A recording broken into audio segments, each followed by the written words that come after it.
Welcome to Sugar Coated Murder Podcast, a brilliant true crime podcast hosted by two zany sisters, all while baking up delicious treats in their kitchen. Here are your podcast hosts, Karen Devaney and Ann Varner.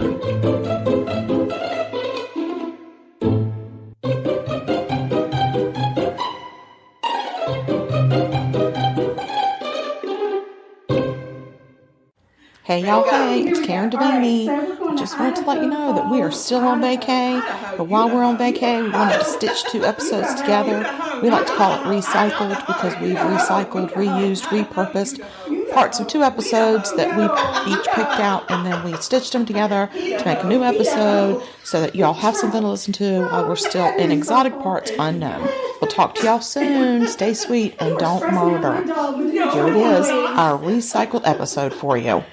That elevator better be working before I'm done. Oh, Lord, there's another. Listen. I'll have to go down on my butt. I will call your husband to escort you home.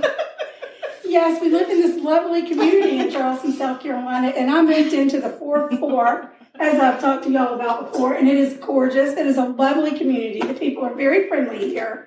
But my God, when there's the threat of a hurricane, they turn the freaking elevators off. Yeah, our dumbwaiter has been out of order. Holy crap. So my dog goes out 4 times a day. I have had to walk up and down those freaking stairs 4 times a day for 2 days now. With no voice. With no voice. And I'm an asthmatic, for God's sake. For God's sake. It's just not working out for me. No. We're going to have to have a conversation.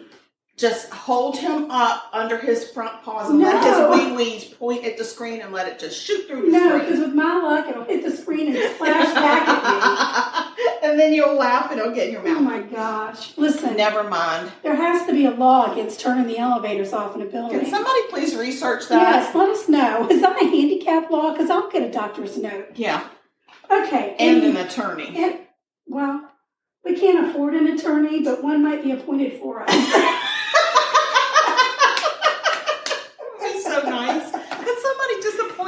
Our attorney. Yes. Leave the elevators on. We're adults. We know when to not get in the elevator, but we had a couple of wind gusts and some rain yesterday. That was it. It didn't hit us. No, but anytime they're calling, if we're under a threat of hurricane or tropical storm, it's over. Clover. So. Yeah, well, it's not working out for me, y'all. All right, take me to Idaho. All right, we're going to Idaho. So, Betty Gray. Lord, I thought you would say Betty Crocker. No, Betty Gray. Okay. Betty Gray dedicated her life to raising her kids and to running her family's pawn shop. In her free time, she baked cakes for special occasions. I love her. People around town called her the Cake Lady. Betty Gray. Betty Gray, the Cake Lady. Yes, she was well-liked and extremely nice. She met her friend Rita, and that's R-E-E-D-A, not Rita, but Rita. Oh, wow. Rita Rowdy. Mm-mm. No way her name was not Rita Rowdy. It might be Roundy. Roundy? I'm not sure I can read my... I'm just going to call her Rita. That's a good idea. And she met her through work. Rita worked for a sporting good company that did business with the Gray family pawn shop. Okay. Rita was a loving and kind mother, and Betty and Rita became great friends and hung out with each other often. Oh, I like that. July 24th, 1989, a frantic call comes in to the Bonneville Sheriff's Office, which is in Idaho Falls. It was just after 7:30 in the morning on a warm July Monday, and the man on the line said that he had just discovered the bodies, the 2 bodies of his friends at Rita's house. He said they had both been shot. Rita and Betty? Rita and Betty. Mother trucker. I know it. They took out that Cake Lady. They took out the Cake Lady. Yeah. And her friend. Yes. And you know she probably made cookies or something. She's probably a cookie lady. She probably did something. Yeah. Anyway. So, blah, blah, blah. They found the bodies. He said they'd both been shot. So yada, yada. Police rushed over to Rita's house where the 911 caller, Leroy Leavitt, Oh, God. Right through the nose. I just thought about that. Leroy, leave it. Leave it, yeah. Are you sure it's leave it? How do you spell it? It's Leavitt. Holy crap. Leave it. Leroy, leave it. Oh, my gosh. I say that to Leroy all the time. I got to get the cookies. Get the cookies. And, okay, so Leroy meets the police outside of the house. He was so upset it took police a minute to get him calmed down. And he told them that the bodies of Rita and Betty were inside Rita's house. Oh, my gosh. Leroy had come to the house to give Rita a ride to the airport. When he rang the doorbell, no one answered, so he walked around the house and noticed that the sliding glass door in the back was open. He walked in and yelled for the ladies. Hello. But he got no answer. Hello, ladies. Hello. He walked into the house and saw both Rita and Betty dead. And that's when he called the police. Tragic. Yeah, this is weird. This is crazy. I'm about to tell you something crazy. Hold on to your hat. Get out of the dough. That counts as a cookie. I stretched out for a minute. About Rita. So investigator. Oh no, we got investigators. It's a new one. Investigators Go into the house and they discover something that Leroy hadn't mentioned. In Rita's kitchen, on top of the counter, were 18 burned down red candles on plates in the shape of a U. What? 6 candles at the top, 6 candles down each side. So it's a U. 6. I got it. 6. I got it. Okay. Lord have mercy. In the middle were words written, Satan loves you. And they had been written, those words had been written in blood. Ew. And holy crap. Right? That's nasty. Yeah. That's scary. It's not as nasty as semen droplets, but it was pretty bad. That's bad. Yeah, because we haven't even seen the dead bodies yet. We're just at the kitchen. So what the heck are we going to see after this, right? So the investigators are thinking they were going to find a brutal murder scene, blood everywhere, typical satanic, but they don't. First, they walk into Rita's room. An investigator said if they didn't know she was dead, they would have thought she had dozed off while reading a book. What? Yep. She was sitting up in her bed with a book in her lap. Her head was hanging down just a little bit to her chest. Like she fell asleep. Right. She looked like she was sleeping. Dang. There was no evidence of a struggle. There was one gunshot wound to the side of her head that had gone in one side and straight out the other. There were no signs of violence, no sign of a sexual assault. Investigators then go to the guest bedroom where they find Betty. Betty the cake lady. Again, Betty looked like she was sleeping. She was face down on the pillow with one gunshot to her head. Again, there were no signs of a struggle and no sign of a sexual assault. Crazy, right? What is happening here? As investigators continue to look through the house, they take note that the house is incredibly clean. Nothing had been disturbed. Sugar, they're never going to say that about my house. No. They're never well, going if to they say. come back and say that, I'll be like, oh my God, she was murdered. Yes, Somebody you'll know. Cleaned. Somebody murdered her after they cleaned, or they cleaned after they murdered, but there ain't no way it's clean. Yes. Did you set the timer? Mm-mm. Damn it. I'm sure I've been here for 2 minutes. So you're going to want to set the timer for 9 minutes. You think? Because 9 plus 2 is 11. Well, I just need to make sure because you're not in a good mindset right now. I'm in a great mindset. Anyway, nothing had been disturbed other than 2 dead bodies and the weird 666 candles and the satanic message in blood. In red. I wonder if did they bring those with them? I guess. There was no indication that something sinister had taken place. It's just weird. Nothing had been stolen. Nothing was out of place. They did find some blood in the sink in the bathroom, and they noticed that the toilet seat was up, which was odd. Because it's just 2 women. Right? Leroy done went in there and tinkled, and he did not put the seat down, and that drives me freaking insane. Leave it.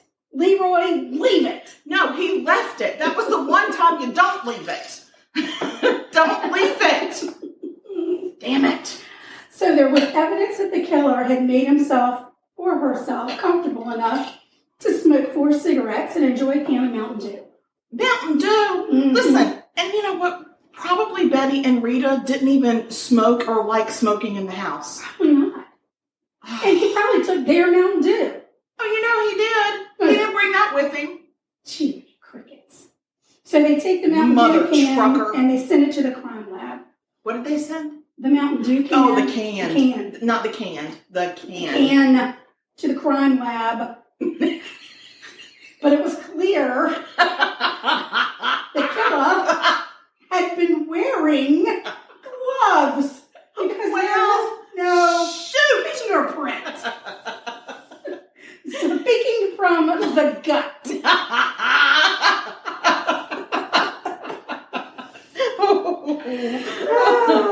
Keep going. Really, there was no evidence left behind other than the blood in the bathroom and 1 9mm bullet that was lodged in the wall in Rita's room. There were no other shell casings. But wait, if somebody wrote that message in blood, weren't there fingerprints in there? Well, I don't think it captures the fingerprints. I guess it's all smeared. It's a bagel smear. Yeah. So this is really interesting because most satanic killings have a messy crime scene. Sure, there's usually blood rituals everywhere. This crime scene, though, is pristine. So it doesn't match. It doesn't match. It seems like that satanic was an afterthought. Right. It was a satanic or something afterthought. to throw you off the trail. Yeah. Or whatever. So, I mean, what the heck happened here? Was the killer after one of the ladies or both? Or just wanted some candles. Or, I mean, is this like a cake gone bad situation? Did he just want some Mountain Dew? What happened? I don't know. Betty and Rita were both happened? Loving mothers. Their kids were grown. They both worked. Rita's kids were devastated. Betty's daughter had just found out that she was pregnant with her second child, and she never got the chance to share that news with her mother. Betty's husband, Bill, was also devastated. He was convinced that it was some copy. I didn't say copy. Crazy. The word is crazy occult killing. So, I don't believe it. The first step in solving the crime is to figure out a motive and who the intended target was. They did know that the words written in blood were written in Betty's blood. Oh. There were drops of blood from Betty's body to the kitchen. Mm-hmm. Investigators figured out that Betty and Rita had been murdered between 2 o'clock and 3 o'clock in the morning. They actually found similar candles and timed how long it took for them to burn down. They know that it took 3 to 4 hours, and since the wax was still warm when they got there, they calculated between 2 and 3. Well, I'm leaning. And more towards Leroy. Leroy? Especially with that seat up. Oh, you know, that's what did it. He's like, I'm going to kill you, and I'm going to leave the seat up. And just piss you right the hell off. That's what I think. Big jerk. Mm-hmm. So, investigators start combing through the crime scene. As they're looking around outside, they find bicycle tire tracks in the driveway. Neither Rita nor Betty owned a bicycle. But did Leroy. So that was strange. But Leroy did own a bicycle. Oh! So investigators start honing in on poor Leroy. Oh. I mean, you know, maybe he reported the murders after he did it. I don't know. It happens. I mean, he was he going to give Rita a ride to the airport on his bike? I don't know. Maybe. Maybe they were going to take her car. Maybe. I'll just ride my bike and we'll take your car. And then I'll take your car home and park it and then I'll ride my bike home. Yeah. Because I don't have a car. I have a bike. Maybe. A Schwinn. So they decided, Schwinn? I have me a Schwinn. So they called Leroy down to the station to ask him a few questions. As a Schwinn. Oh, Leroy. Leroy! Says he had been over and visited with Rita and Betty the night before the crime. Oh. He says he left them at 7:30 p.m. and everything was fine. Uh-huh. Then he came back 12 hours later and they were dead. Leroy was very, very nervous during the interview. They suspected that he wasn't being honest about something, and they were right. Upon further investigation, they found out that old Leroy was having an affair with Betty. Shut the front door! Oh, Leroy and Betty were doing the dirty. Yeah. I wonder if Rita approved or not. I don't think she cared. Oh. They had been seeing each other for almost a year. I mean, a year and a half. That's more than a year. And forgot to say and a half. He had been sending her cards, had gotten her a safe deposit box to stash money in so she could leave Bill. Damn it, Leroy. Poor Bill. You have to tell the truth. Well, poor Bill. Poor Bill. Not so devastated. I mean, Leroy was married, so he had a lot on the line. Who was he married to? Miss Leroy? Yes. Okay. He flunked the polygraph test, but his wife did tell police that he was at home when Rita and Betty were murdered. She was sure of it. So she don't know because he's been stepping out on her. She also said she had no idea that they were having an affair. What a way to find I out. know, but she still insisted, despite the fact that you told me my husband is a lying, cheating son of a gun. He was at home between 2 and 3. Yeah. I was plotting ways to kill him. Investigators cleared Leroy as a suspect. He's cleared. I think that was a little rushed to judgment. He didn't do it. Okay. Rita's daughter, Ruth Ann, told police that Rita had mentioned an acquaintance that had made her feel threatened. As a matter of fact, Rita had told Ruth Ann that if anything ever happened to her, this man should be investigated. Was it Bill? No. Oh. This guy's name was J.W. Dyer. J.W.? J.W. Dyer. J.W. Dyer and Rita had met while she was living in New Mexico. He had stalked her when she threatened to kill her. Idaho, Betty the Hoe. Idaho. No, Betty the Hoe. Already established. Betty the Hoe. Idaho. You and Betty. Not me and Betty. I'm not stepping out. And Anyway, I'm not doing it with Leroy. Let me get And rid of his that twin. story. Mercy Dyer had threatened to kill Rita after she turned down some romantic advances that he made. Oh my God, get over the rejection, I man. know. So they tracked Dyer down. And they get an alibi from him. He was at home. It's the night they Oregon. drove old Dyer down. He was at home in Oregon. The people were singing. when Rita murdered. They gave him a polygraph test, and he was eliminated as a suspect. It's a suspect. I'm trying really hard to get through this. Hush, puppy. Hush, puppy. Oh, God. Here we go. So back to the drawing board. The cookies are ready. Can you take the cookies out, please? It's a suspect. Oh, my God. So anyway, back to the drawing board. Next, they look at Rita's current boyfriend. He was a co-worker. He lived in Washington, and his name was Riley.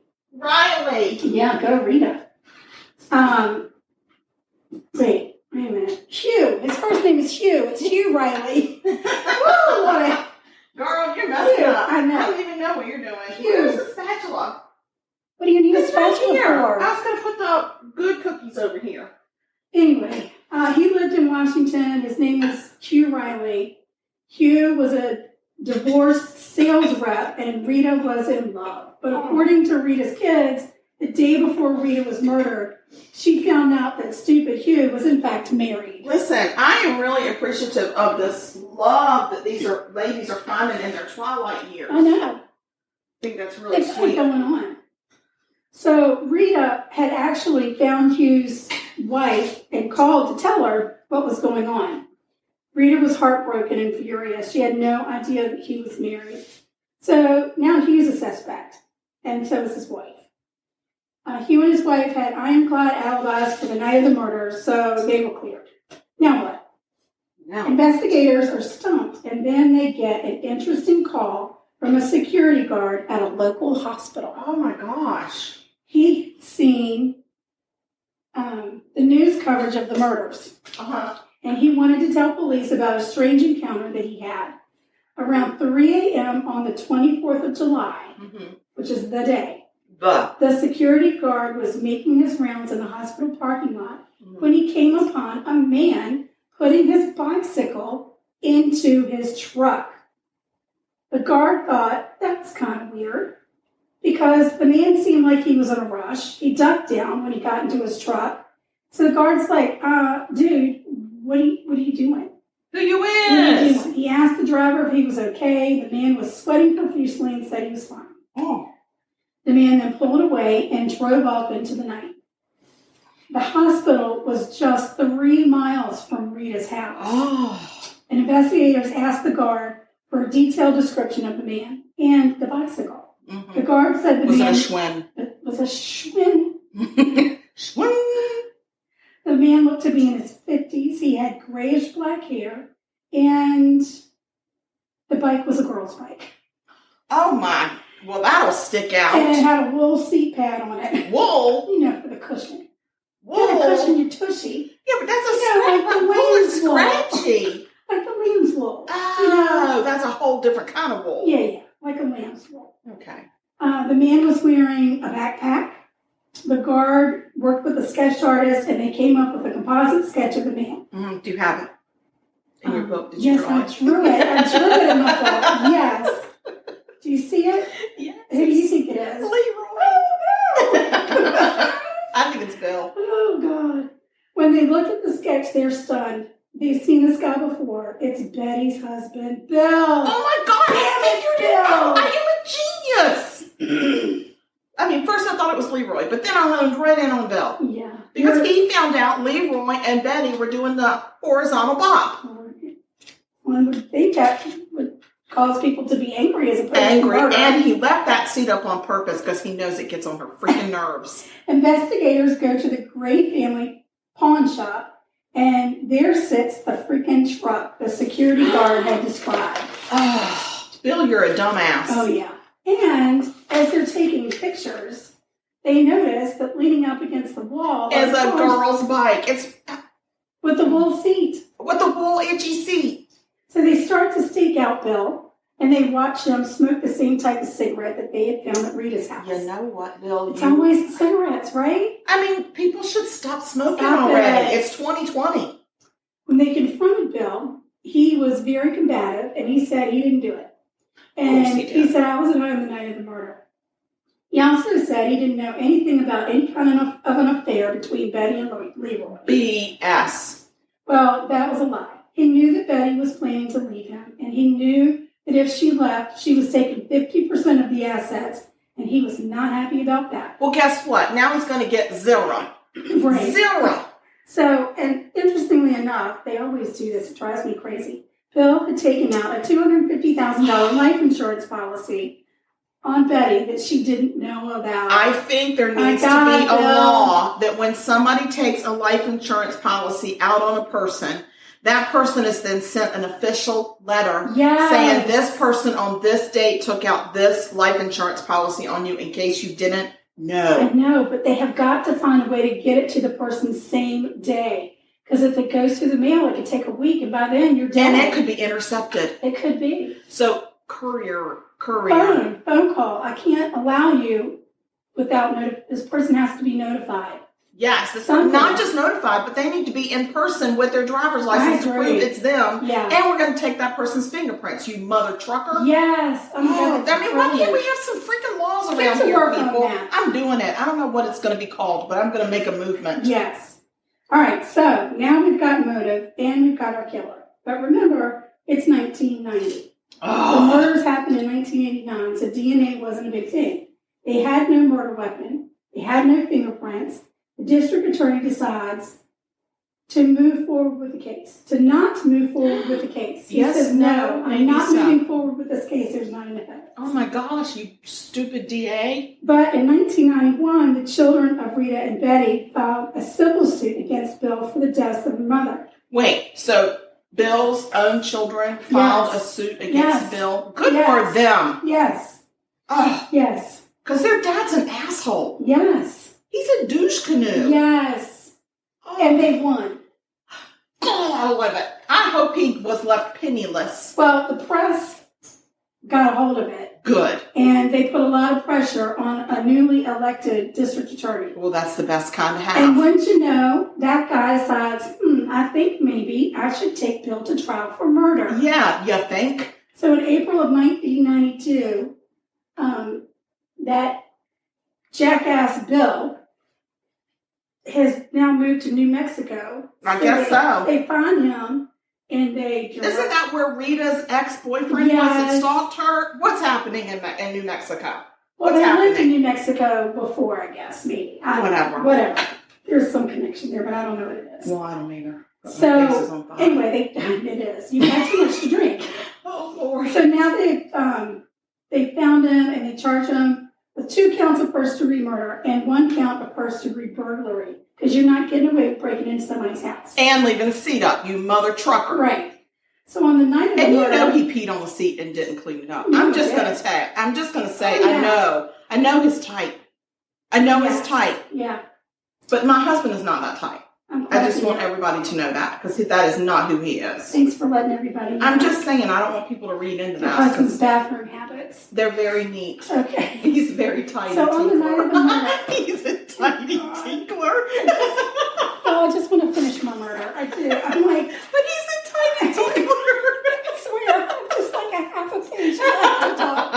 And then it's good. He's a tiny tinkler. Okay. A tiny tinkler. I got it. I know what to get engraved on his mug this year. Christmas. Don't be surprised if he gets a tiny tinkler mug. Please do it. Please do it. On the night of the murder, Bill parked at the hospital, rode his bike to Rita's, where he knew Betty would be. Whose bike was it? It wasn't his. It was a girl's bike. It's from a pawn shop. Oh my God. It's probably not even a Schwinn. He shoots Rita, then he shoots Betty. He stages the crime scene to throw investigators off his Which trail. didn't work, you dumb fool, because it just helped them pinpoint what time they were murdered. While the candles are burning, he hangs out, grabs a beverage, smokes some cigarettes, cleans up after himself, heads back to the hospital on his bike. Thank God that the security guard came forward. But anyway, on May 11th, 1993, Bill goes to trial.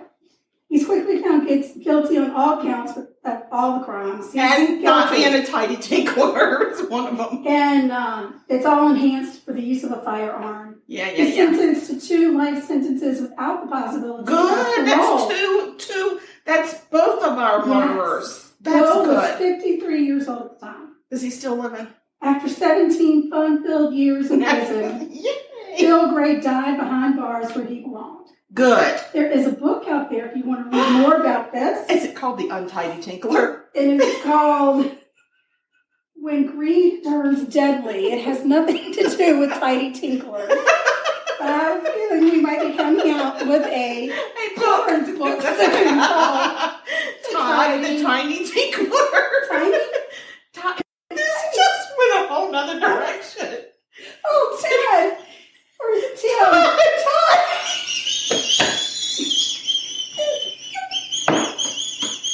The Whistler is my sister, and it's not me.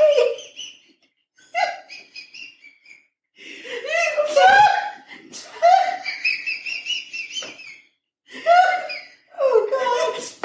Two is too many. Todd the Tiny Tinkler. Okay, nobody take that title of that book. It's mine. Oh, it's going to be very popular this year. Oh my God, we have social media. Yes, we do. Please email us first at murder.sugarcoated @gmail.com and let us know if you have a tiny tinkler. I know about your tiny tinklers. Or if you also know a semen leaving disappeared demon. Nobody wants to know that. I don't want to know that. Okay, never mind. Just email us because we need company. We need some friends.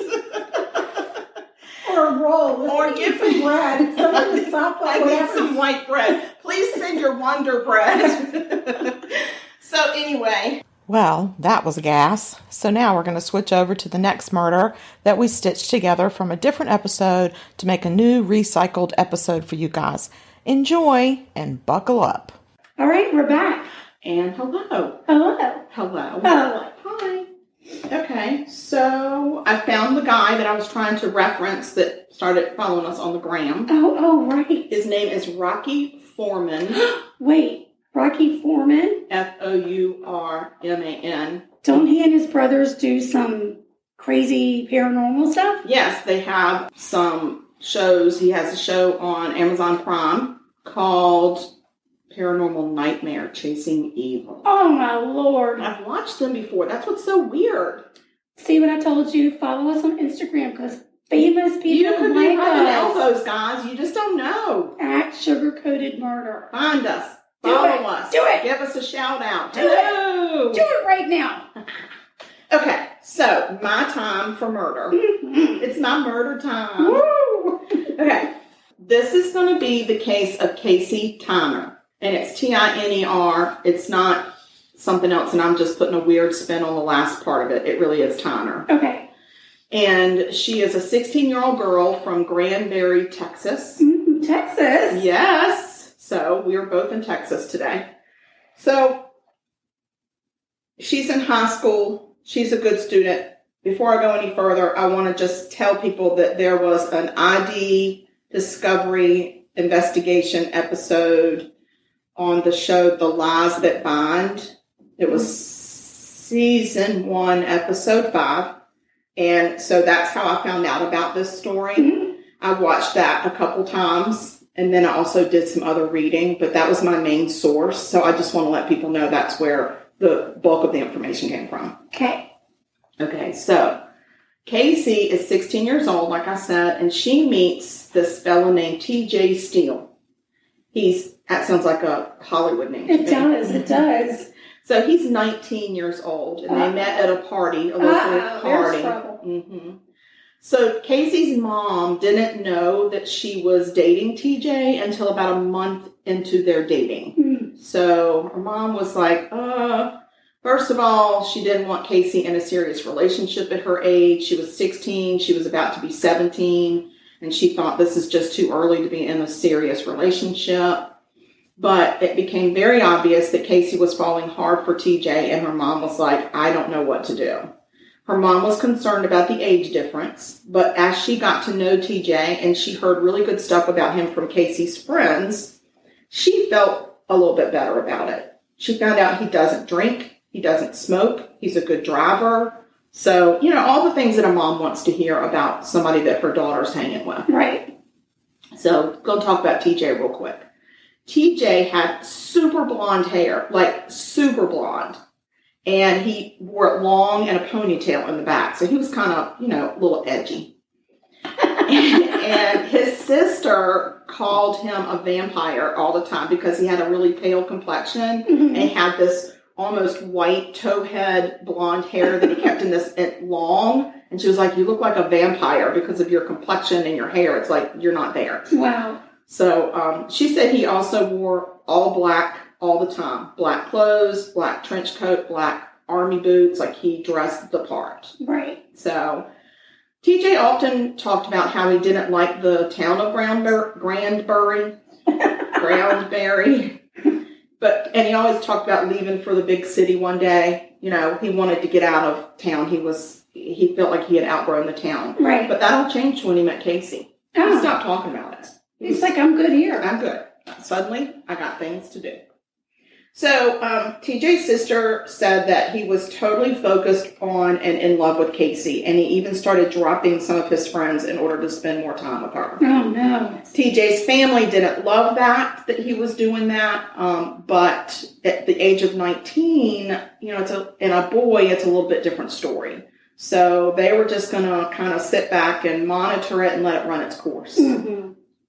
So TJ's mom said when she met Casey, that girl was so shy, and she practically hid behind TJ. Like, that's how shy he was, which was completely opposite of TJ, who was very gregarious, outgoing. He was just like such an extrovert. Mm. And so she was like, I'm not sure how this is even going to work. So she really didn't think it was going to go too far. Right. On August 7th of the year 2000, so we're Y2K, 3 weeks before Casey's 17th birthday, Mom left for work. Casey was outside enjoying the beautiful day. She kissed and hugged her daughter and said, "Be safe today, whatever you do," and left. And she got home at 5:30 that night, and Casey wasn't home, which was not unusual. And but dinner came and went with no Casey. She was like, "That's interesting." So her mom started calling around. She called Little Ray. Don't know who Little Ray is, but she called Little Ray. Little Ray? He said, "I haven't seen them. I haven't seen her or TJ anywhere." So she was like, "Okay, no problem." So she called this other couple, Robbie and Belinda. They were definitely older than Casey. Belinda was the oldest of the four of them. But Robbie and Belinda were a couple, and they were friends with TJ and Casey. So they did a lot of couple things, like hung out and stuff together. Right. And Robbie and Belinda were planning on leaving to move to Vegas. They were going to move. She also felt like she had outgrown the town, and she wanted brighter lights and a bigger town. And so she was going to go to Vegas, and Robbie was going with her. At 19. No, Belinda was older. Oh, okay. Than that. I think she was in her 20s. Gotcha. Early 20s, like maybe 21. She actually had 1 or 2 children. Oh, okay. Yeah. So they were throwing a farewell party for themselves before they left. And she said, "I haven't seen TJ and Casey, but I'm sure they're going to come to our party, and I'll make sure she gets in touch with you." Right. So the mom was like, "Okay." So the next morning after the party happened, still no Casey. No contact from Casey. Oh, no. And so Mom is thinking, okay, she thinks Casey is kind of sporting a little bit of a grudge, because right before Casey kind of stopped showing back up, they had gone back to school shopping one afternoon, and they got into a little bit of a tiff because Casey wanted a certain pair of shoes, and her mom said, "Those shoes are too expensive. You can get the knockoffs." And Casey got her nose really bent out of shape. And then, they kind of got into a little bit of a tiff. So her mom was like, "Well, I figured she's just trying to prove to me she's grown. Right. She's rebellious. She's just trying to prove to me I can't boss her around or whatever." And she's like, "I'm just trying to be patient." So Tuesday night comes, and dinner comes around, and still no Casey. So Mom makes more calls, called Lil Ray again. Lil Ray? Lil Ray said, "I still ain't seen him." Oh. So, as a matter of fact, no one had seen them. None of their friends had seen them. So by Wednesday, Mom actually drove over to Lil Ray. I mean, where are TJ's parents? I'm going to get to that. Okay. So Mom drove to Lil Ray's house just to see if maybe Casey was hiding out there. Yeah, maybe Lil Ray wasn't being honest. And there was no sign that Casey was there or had ever been there. And Lil Ray's like, "Dude, I'm telling you, they're not here. I haven't seen them." Yeah, Lil Ray, he's not a liar. He's not. He might be little, but he is not a liar. No. So then she picks up the phone and calls TJ's mom. So she finds out that TJ's mom is also worried because she has not heard from TJ in quite a while either. So the moms were angry, but then they became more worried. Right. And a week goes by, and still no contact from either kid. Nobody has seen them around town. So now they're like, okay, something's going on. So they actually go on August 14th to the police. A week? They let a week go by before they call the police? They did. Well, first, okay, August 14th, police find TJ's car. Okay? And they called his mom and said, "You need to come get his car." It had been found in a ditch in a remote wooded area with the keys in the ignition. Oh. TJ's mom was surprised to see the condition of the car because it was really messy inside, and it had almost wrecked in the ditch, like it was muddy and stuff. And she said that was his prized possession. I couldn't believe that he would just leave it with the keys in the ignition in a ditch full of mud. And she said when she got there, the cop had already backed it out of the ditch and just released it to her. No processing. Oh. So she was like, that it just didn't feel right to me. Something about this felt really wrong, and I couldn't figure it out. So now, 3 weeks go by. August 21st, and that's when Casey's mom finally files the paperwork to declare Casey as a missing person. 3 weeks. So she had been on the 14th, she had gone to the police to say, "Hey, listen, I think my kid is hiding out in town somewhere. She's pissed at me. I need to know she's okay. If you all can just be on the lookout for her, this is what she looks like. She's, I wouldn't say I don't want to consider her a runaway. I just think she's being a little bit rebellious, and she's trying to teach me a lesson. Right. And I laid down the law with her, and now she's pissed. And she's like, but I just want to make sure she's okay. So if you see her, call me. You don't have to say anything to Casey. Just let me know that you've seen her so I know she's okay. Right. So then on the 21st, she says, I'm going to file the official paperwork. So she said, school's getting ready to start, and she said that at this point, I just felt like it was time for Casey to come home. Sure. Like, she's proven her point. She can stay out. She can take care of herself for 3 weeks in a row and not starve to death. But it's time for the kid to come home. School's starting, and this is ridiculous. So when she talked to the officers, they thought that she was also just being a rebellious runaway, and maybe she and TJ had run off to Vegas with the other couple that left for Vegas. So TJ's mom didn't believe that he would just run away. She also files the missing persons report on the same day. So the friends of Casey and TJ all assumed that they had just gone away together somewhere, like on a vacation. They thought maybe they were on vacation with their parents, or they had gone away on a vacation together before school was starting. So none of them had heard a peep of them for 3 weeks either, like nothing. So, not even the friends. Wow. No, which is kind of, you get it if she's being rebellious against the mom, but to be, you would actually probably at that point be bragging to your friends. Right. So, yeah. But anyway, so at that point, officers were thinking about filing charges against TJ for taking Casey out of state, because they thought maybe they had run off to Vegas. Right. And they said, we could file charges because he's 19, she's a minor. Right. And if he has taken her out of the state without permission of her parents, then we could file charges against him. But there was no proof that they had actually left the state. Right. Yeah, how do you file charges if you don't know? So they finally tracked down Robbie and Belinda in Vegas. And Robbie and Belinda said TJ nor Casey had gone with them to Vegas. They had not seen them at the farewell party, which they were really hurt about that, because she said, well, they're talking to Belinda, the older of all of them, the girl. And she said, as a matter of fact, the day before Belinda and Robbie were leaving town, Belinda was working the night shift at a local nursing home.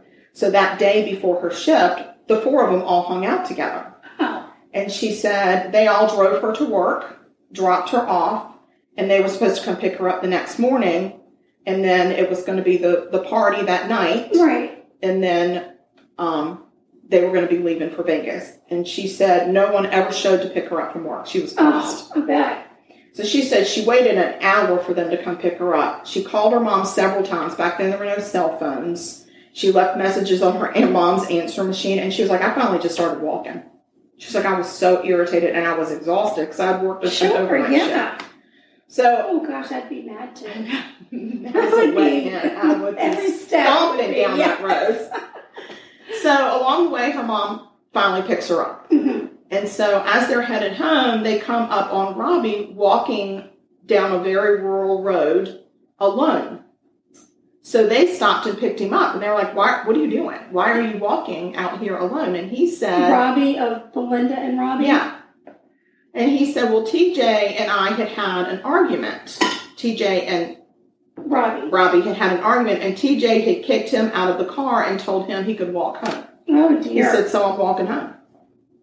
And she was like, okay, that's weird. So that night was the going away party. And Casey and TJ were a no-show. So Belinda said, I was actually hurt at the immaturity of them not showing up because just over a little spat with Robbie. And she was like, I was hurt because I felt really close to them.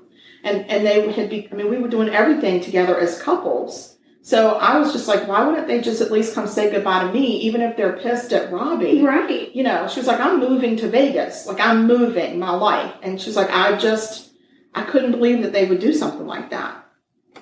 So, okay, so she goes to Vegas, and she was like, after the party, we hit Vegas, we moved, I started my new life with Robbie. So after she had been in Vegas for about a week to 10 days, Belinda's mom had called her and said, TJ and Casey seem to be missing. And she's like, that is so crazy. So she thought, well, they must have run off together somewhere. I have no idea, but they are not with us. Right. So on September 26th, which is 7 weeks they've been missing now, police officers go back to where Belinda and Robbie had stayed before they left town. It was known as a big party hangout for the kids, and it's where I think they were renting like a trailer out here at this property. Okay. And they wanted to go and just see, are there any traces that TJ and Casey stayed there and Belinda and Robbie aren't being honest? Maybe there's signs that they had actually been at the party, or maybe TJ and Casey waited until Belinda and Robbie vacated that trailer and moved in. Yeah. So the trailer was empty. Right. There was nothing out of place, and at that point, they felt like the kids had just eloped. So rumors started in town about Casey being pregnant. Sorry, I have a dry throat. It happens. Excuse me. So rumors started floating around about Casey being pregnant, and I knew that was coming, sorry. And she had been scared to tell her mom about it. So, TJ's mom felt like that TJ would have told her if Casey was pregnant. She said, TJ and I were very close. He was 19. Right. And I was pretty much letting him live almost as an adult. I mean, he was in my house, but he had very few restrictions, and we talked all the time about whatever. And she said, I feel like if Casey had been pregnant, he would have come and told me to see if I would help him. Sure. And she said, so I don't believe any of those rumors. But neither mom ever imagined that their kids would go 7 weeks without contacting them at all. No matter what circumstance you could think of by now.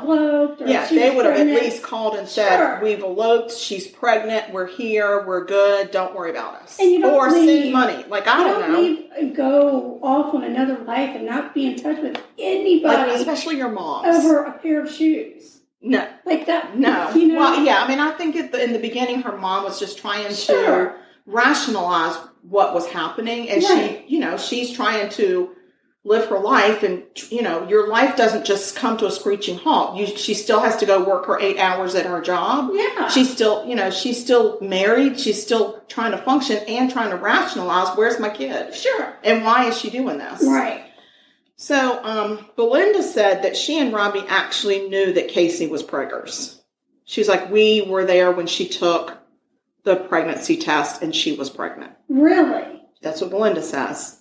So, I mean, I don't know. I guess that kind of put people on their heels a little bit. Like, was she really pregnant, or was she just thinking she was pregnant or whatever?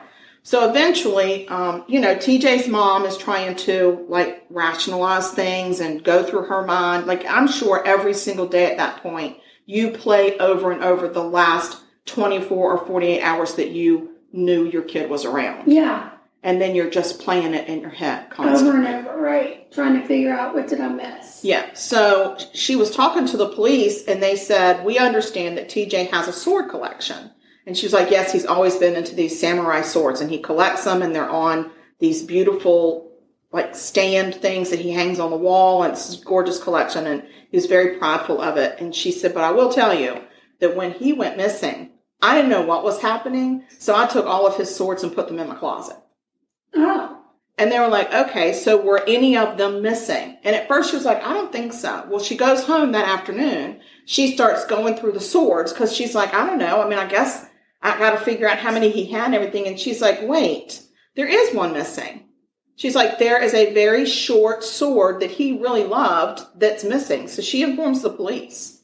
So now TJ is looking a little bit more like a suspect on the run than anything else. Why would he take a sword to run away with a pregnant girl? But leave his car? Well, I mean, none of it a suspect from what? I don't know. They're getting suspicious of TJ, though. What is he doing? Did he kidnap her? Oh. You know, like they're trying to figure this out. They just don't know. So in November of 2000. That wouldn't be my thought. My thought would be he took the sword because they were going on the run and he felt like he needed something for protection. Protection from who? Why wouldn't you take your car? For being on the run. But why wouldn't you take your car? Because the car is traceable. So if you're going to go be homeless or whatever, take a sword to keep you safe at night. That would be my thought process. But I would never... Well, his mom didn't find him suspicious, but the cops are like, maybe there's something about this TJ guy that we are missing. Right. I mean, they got to look under every rock. I guess. They really do. So anyway, in November of 2000, they've now been missing for 3 months. Oh, my God. Still no contact, no trace. Not one person has heard a peep out of them. And they're like, this really is not adding up at all. So the police actually asked the county newspaper to run an article on the missing couple to see if it would stir up leads, maybe from, you know, other towns within the county or just somebody in the town that goes, you know, they're running this thing and I know something. Right. Not one credible. They had lots of responses. Not one thing was credible that came through. Oh, nothing. And it's like these 2 kids had disappeared into thin air. And they're just like, this is just an enigma. We cannot figure this out. So they start looking further into TJ now. They're like, okay, we have to consider all options. So they start looking into TJ, and his friends start describing him as very goth. Oh. He liked to put hexes and spells on people. Oh, my. He liked to play this role play game where he would put on a scream mask and run around with a sword, one of his samurai swords, and everybody would go hide. And then if he found you, he would chase you down and pretend to murder you. Oh, my. Very dark. They were like, well, that's kind of weird. So the police decide, okay, there's something about this missing sword. Maybe if we find the sword, we'll find TJ. Yeah. Okay. So, but TJ's really, really close friends. He had a few, like, really close friends, like his bros. Right. And they described TJ as being goth and having a dark side for pretend. They said the real TJ, when you got to know him, was nothing like that. And he was a very compassionate, very caring friend. You could count on him for anything. And they said the last person that they would ever expect TJ to hurt would be Casey. Yeah, he was so protective of her. He was aware that she was the youngest girl, the youngest one in their crowd now. He was so protective. He loved her. And he was head over heels in love with her, and they said he would never harm her.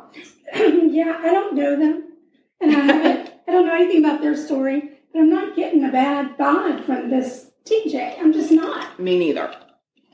So Casey's mom actually made up some missing persons flyers with both kids' pictures on it. She took a huge stack to the sheriff's office and asked if they could put one in every mailbox of the police officers and hand them out at roll calls. Right. Because if the police officers had them in their car, maybe if they saw them, they would recognize them.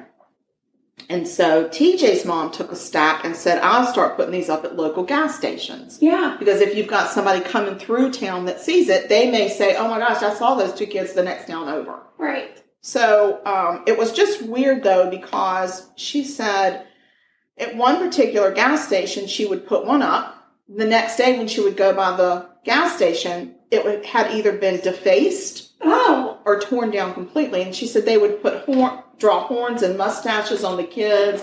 They would write like nasty names beside them. And she was like, it really was so hurtful and cruel that I'm looking for my lost son. That's and they're terrible. Defacing it or just ripping it down altogether and throwing it, like literally not even in the trash can, it would just be in the parking lot. Wow. So she said, I finally stopped because she's like, it was just so hurtful. And I'm just like, who does that? Somebody really, really mean. Somebody that has no empathy. That's just cruel. I just think that's not just hurtful to the 2 kids that are missing. That's so hurtful to their families that are just aching for any sign of their children. So anyway, she, at some point, a carnival comes into town, and Casey's mom is like, Casey loves the carnival. She loves the carnival. There's certain rides that she would ride every year. And this poor woman would go and work her full-time job And then she would go and stand at that carnival until it closed every night, Oh, waiting to get a glimpse of her daughter, knowing that Casey cannot resist these carnival rides. And she said, people must have thought I was crazy because I was just looking into everybody's face thinking maybe she changed the color of her hair. Mm-hmm. Maybe she's right in front of me and I don't know. Right. And I would just wander around until it closed. And then the next night she'd be right there. And on the weekends, she'd go from the time it opened until the time it closed. Every single day. No sign of her. And that gives me chills because I can feel that ache. Yeah. I feel that ache in that mom's heart thinking, I just need to see my daughter. I don't even care what she has done, why she has done it. I just need to see her, lay eyes on her. Right. So I really feel her pain.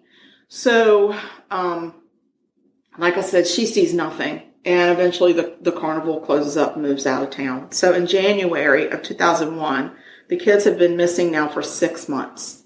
Wow. And police think they have a lead. An inmate says, I know what happened to them. They're dead, and I know what happened to them. Oh, no. So the investigators of the case go, get the inmate out, bring him to the sheriff's office, and sit him down and said, okay, what do you know? Well, it turns out he knew nothing. Of course. He was just trying to get his charges reduced, so he was just guessing, and he just wanted to talk about his case. He completely wasted their time. That's so... Wasted their time. And I think he should have time added. I do, too. I completely agree. I think there should be punishment for that. Yeah. So, Casey's mom at one point was riding in a rural part of town and could have sworn she saw Casey out in front of this trailer. And she said, I didn't stop because I didn't want to scare her, but she went right to the police station and said, this is what she looked like. She's obviously dyed her hair. It's very long. It's shoulder length. She had on glasses, but I know this was my daughter. The police go, it's not her. Oh. I mean, can you just imagine? It just breaks my heart. It just breaks my heart, this poor woman. So, August of 2002, they've been missing for 2 years. And Belinda, remember her? I do. She reaches out to the police and says, I'd like to talk to you. After 2 years? Oh, God. She wants to talk about Robbie. So she said when they were in Vegas, she felt like he knew something and wasn't saying anything. And she said, I even a couple of times asked him point blank, what did you do to those kids? What? And he wouldn't answer. He wouldn't give her any answer. Because he's the last one that saw TJ. He was the last one that saw both of them. They were all hanging out before Belinda went to work. That's the last time anybody saw them. Even though he had gotten into an argument with TJ. Yes. So she said when they were living together, she had caught him in a string of lies and finally gave him the heave-ho. She's like, he's out. He's out of my life, and I think he left Vegas. So she actually had found out that Robbie had lied to her about his discharge from the Army. He had been in the Army, and he said he had been honorably discharged. But one day, Belinda found the paperwork stating that it was due to him being a danger to himself and others. Oh, no. Not so honorable. So, and my question here is, when that happens, there has to be somebody keeping up with that person to make sure you know where they go settle. You get them help. Like, you don't just say discharge, pack your bags, and go. And we've had this case before where another person had done some murdering, and it was the same scenario. But who monitors that? Like, nobody does. I know, but who would you? Would you have them register like a sex offender register? I would have them register with the Army and make them update their address and verify the address is right, and then send a note to the police department that says this person was dishonorably discharged because we find that he is a danger to himself and the others around him.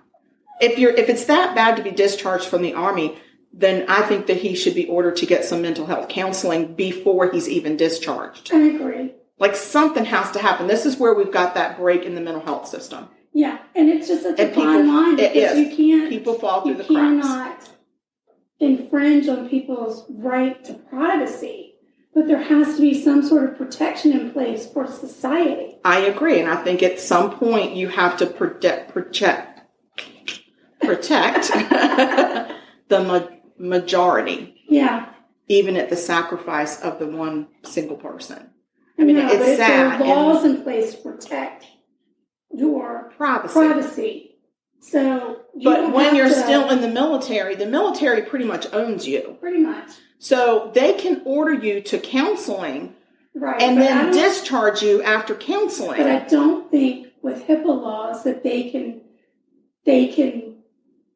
tell you. I mean, I don't know if it's public record as to why you get discharged from the military, but once you're discharged, they don't have the right to disclose anything. That's why I think there needs to be counseling before, because a counselor has had interactions with, say, at least 5 sessions with this individual and would be able to tell you if they truly are a danger to themselves or not. Right. And at that point, if they are a danger, then by law, they have to report it. Right. That's where I think we need to close that loop a little bit. Maybe, yeah. And, hey, people, look into that. Yeah, can somebody look into that, please? Somebody with military background and all that kind of jazz, mental health background, just all the backgrounds, look for it. So anyway, the police go and they track down Robbie, and he's actually living in Louisiana. Oh. So he agrees to go back to Texas and to talk to investigators. So when they talked to him, Robbie said he had always been worried about those two. Oh. And he had often wondered what happened to them. But he had not seen them for some time before he left for Vegas. Liar. So they said, well, this is a little bit of a contradiction of what Belinda said. And he was like, yeah, she's lying because she's still got sour grapes about my breakup with her. Yeah. Right. So now who do you believe? Not him. Right. Because why would she lie? Exactly. I guess to get back at him? I don't know. But anyway, Robbie even offers to help with the investigation. So they were like, great, could you come in tomorrow for a lie detector test? And they said, absolutely. He no-showed. Of course. Didn't take the polygraph. So, in December of 2005, we are 5 years missing. Some surveyors in the county 15 miles outside of Granbury come across human bones in the woods. Oh, no. They call the sheriff's department to report it, and the police go up there, and surely there is a human skull laying right on top of the ground in the woods. Wow. There's some scattered bones around, a pair of blue jeans, and a partial driver's license. That driver's license belonged to TJ Steele. Oh, TJ. Yeah. So the police officers call the detectives working on the case, okay? And the detective said, go back up there. There's going to be a second body. Because if TJ's up there, Casey is somewhere. Right. So they go up there and they do a grid search, but it's very heavily wooded. So eventually they just start randomly walking around because you can't even do a grid search. It's so densely wooded. Right. Great place for a bear sighting. Yes, you've been wanting to see a bear lately. Yes. So anyway. So they go back up there, and an officer goes around the bend, and sure enough, there's another skull. Right. And this one has a very distinct nick on the back of it, indicative of a very sharp weapon. Right. So there was also a necklace of Casey's next to there, and there was a sword. A sword? There was a sword with the handle broken off of it. Right. They sent it all out for analysis. And they notified the parents, which was horrible. Yeah. Their world just completely crashed. These people are thinking, my kid has eloped. They probably have a baby or two by now. They don't love me, but at least they're safe and they're out there together. And now they're dead. Right. So the investigation, of course, gets reopened.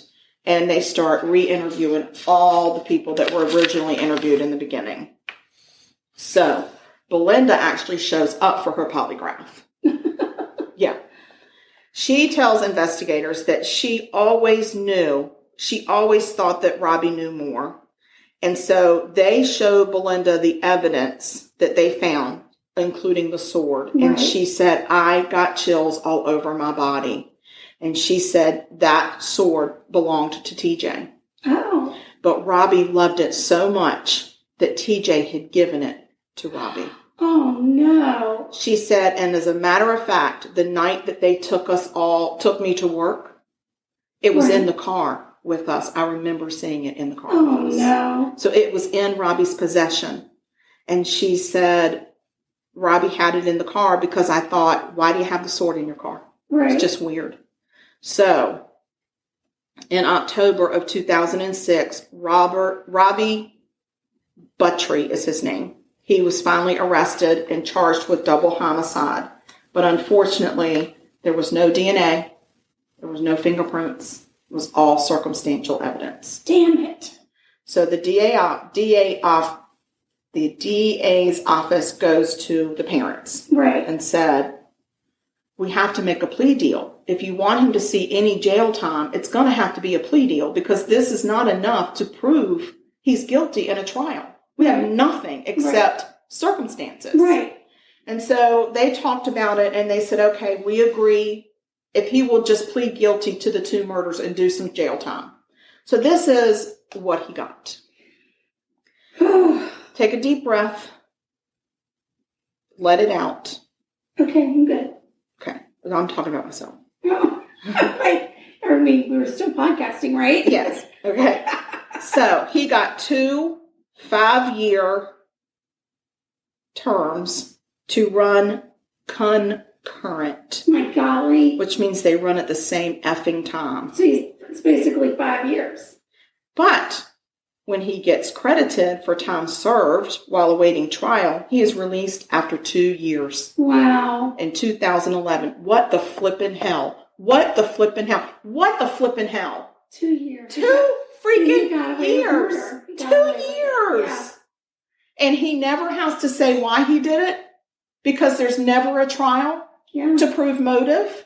So that's that. So police feel like... And now he's just been released back into society. Yes. So police actually feel that Casey and TJ were just very trusting opportunities for him. Right. That eventually he was going to kill somebody.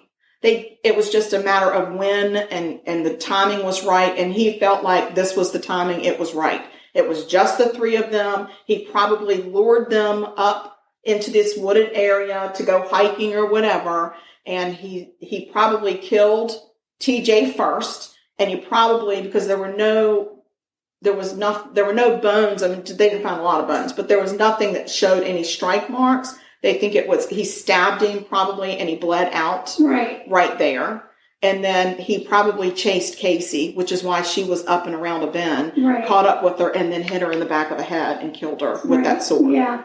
And that's probably what happened. And then went on about his life and just dropped the sword where it was and walked away. And that's why he was walking down that rural road that day. Right. Because he had taken TJ's car and dropped it down that road in a ditch and then started walking home. Wow. That son of a bitch. That son of a bitch. That's crazy. So I just want to let you know that 17 years to the day he killed them, he was killed in a head-on car collision. Oh, that's just too bad. That is called karma doesn't forget. Yes. So hopefully he took the express lane to hell after his car collision, and that's where he's been ever since, because that story is so frustrating. That is very frustrating. So frustrating. And these parents, I just can't imagine the pain of all of that. And then you finally get the closure, and then the guy is out in 2 freaking years. Right. Like, what? Crazy. And how they didn't go after him and hunt him down and take care of him themselves is beyond me. Right. Because I don't think I would have been able to live on the same planet, share the same earth and same air as the man that killed my innocent kid and got 2 freaking years for it. Exactly. So, that's my murder. Oh. Frustrating. That's a frustrating one. Yeah, that was pretty bad. Yeah. So, but, I mean, yours was great. So, there's that. No, I don't think so. But what did you tell me the murder? It wasn't, he was called the Candyman. The press called him the Candyman, but the murder was called the Pixie Sticks murder. Oh, I bet you the Pixie Sticks company didn't want that to. Yeah, and some people call it the man who stole Halloween or something. I don't know. It's almost like the Grinch that stole Christmas. I know. Except it's the Ronald McDonald that stole Halloween. Yeah. Except his name was O'Brien. It was O'Brien, and he didn't steal Halloween. He stole the life of his child. That's just diabolical. It is diabolical. Gosh. Okay, well, With guys, cyanide. happy freaking Halloween I already. mean, good grief. Well, It makes me want to stay away from almonds, though. I'll tell you that. yeah, don't eat a lot of them. You'll Yeah. end up with cyanide My poisoning. golly. We It's don't like crazy. that. We love an almond pound cake. I know. Well, maybe not. And I like an anymore. almond joy, and I love a Hershey chocolate bar with almonds. Oh, you like an almond joy? I do, because I like the coconut. That's gross. That's because you're allergic to the coconut. I don't know. Coconut always it's just gross. It gets up in your mouth. Yeah. It gets all up in your mouth. That's But I don't disgusting. mind it. I like it. I like the almond joy. Don't like the mounds. Huh. Because without the crunch of the almond, I can't take the coconut. Yeah, because almond joy's got nuts. Mm-hmm. Mounds Mounds don't. Sometimes you feel like a nut. Yeah. Sometimes, well, I just always feel like a nut. Yeah. It's because you are a nut. Oh, super good. Well, the nice part is we've already reviewed our social media thing. We did. We already did our spiel. We did. We did our We spieled. We And we'll spieled do it just one more time real quick. Instagram, at Sugar Coated Murder. at Sugar Coated Murder. Email, Murder.sugarcoated. at gmail.com.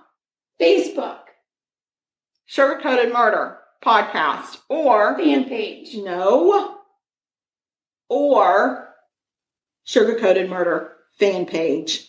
Sugar Coated Murder podcast fan page.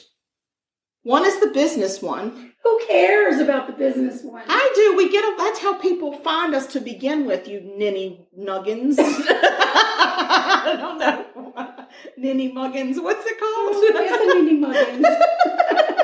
No, I've moved on to Christmas already. Yay! I'm ready to start decorating right now.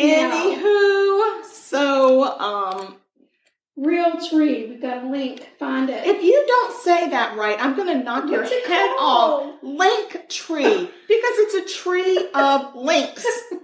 Dial into it. Jeez. I'm trying so hard. I don't understand. I don't understand either. Buy us a cup of damn tea. Yeah, buy us a bowl of tea. Buy us a spot of tea, or just find all of our merch stuff in there. Hey, anybody that's got a dog, Oh my God! We I now just have- ordered. Did you? A nice. sweatshirt. Yeah. What color did you get? Gray. Okay, so I'm getting ready to order one too. Yeah. They're the cutest little canine hoodies, and it actually has a hood, so it's adorable. But on the back of it, it says "Sugar Coated Murder Barking Team." That is freaking Oh, adorable. it's so fun. So get your canines a sweater, and it's all different colors, like purple, pink, red, gray, black, white, blah, blah, blah, blah, blah, blah, orange, I don't know, all the colors. Yeah, and if all you of find our link In Linktree, in Linktree, because it's a tree of links, yes, if you You'll go to be able the to first, find- so there are like 3 different merchant, but our the very sweatshirt, first one is where the most merchandise is. that's Teespring, Yes, that's the Teespring one. and that's where the dog sweater hoodies are. Yeah. So, and if you can't find the link tree, or if you can't find the link to Teespring to find us, email us Oh my God! and ask us for it, and we will give it to you You personally. know what else you can do in Facebook? Once you're on our fan page, you can message us in Facebook. Yes, or if you're on the Instagram, just send me a private message on the Instagram. It's Yeah. DM. Just slide into my DM. There you go. It's very spicy. All right. Speaking of spicy, this loaf smells divine. Oh my gosh. So we're going to pause real quick so we can get it out the oven and get it sliced up so we can eat it. We're not going to edit. We're going to eat it. I'm going to edit this podcast. Yeah, it's going to need some editing. All right, so please pause. Okay, bye. No, just Oh. hold on. Okay, we're back. This thing is steamy. The butter melted instantly. Yeah, it's almost crumbly because My fingers are burning. Yeah, because Getting it out so of the I've got a pan. fork that I'm going to use, but it smells so good, guys. It smells like fall. It is. Oh, I love it. I'm so thankful that we do these in our kitchen because the smell that lingers is just Yes. divine. Oh my gosh, it's wonderful. So, and I just want to tell you that your dog has been such a gem today. Yes, because he took a a calm pill. I love that we have podcast. finally found the calm pill, Yeah. and that you believe in them now, and that Yes. you're not scared of them, No. and that you're willing to pop one to your dog. Yes, it makes everybody happy, including Him. He's so happy. Just, I mean, he's not even shaking. He's just No, chilling he is. like a villain up in his He is. blanket in his chair. He's being a dog. He's being a doll baby. Yes. All right, guys, I'm going to eat this. Me too. I got to blow on it. Look. Okay. And now. Yeah. Mm. Oh my God. Mm. Y'all are just not going to This is believe this. so Is good. insane. Oh, I got to have some water because it is. Mm-hmm. Try this recipe. It's a Weight Watchers Don't recipe. eat it when it's this hot. You might get a blister. It's very hot, but it's good. Tomorrow morning, when we slice it, put a pat of butter on it and toast it in the oven. Oh, And have it with our coffee. It is going to because be then it gets like the crispy outer just edge, a and it's little still nice and soft in soft. the middle. Oh, it's so Delightful. good. Yes, but you know what? You can also serve it a little bit heated up with a little scoop of vanilla ice cream. Oh Lord, now you're talking. Now I'm talking. All right, guys, we love y'all. We do. Stay sweet. Don't murder anybody. Because if you murder people, If you kill people, we will talk about you. yes, but talking about bad stuff, it's fun. Fun. Okay, guys, we love you. Stay sweet, and we'll talk to you soon. Peace out. Bye. Bye now. This has been Sugar Coated Murder Podcast, a deliciously entertaining true crime podcast. Like what you heard? You can always explore past episodes by visiting sugarcoatedpod.com. Don't forget to like our Facebook fan page and share with friends. Thanks for listening to Sugar Coated Murder Podcast.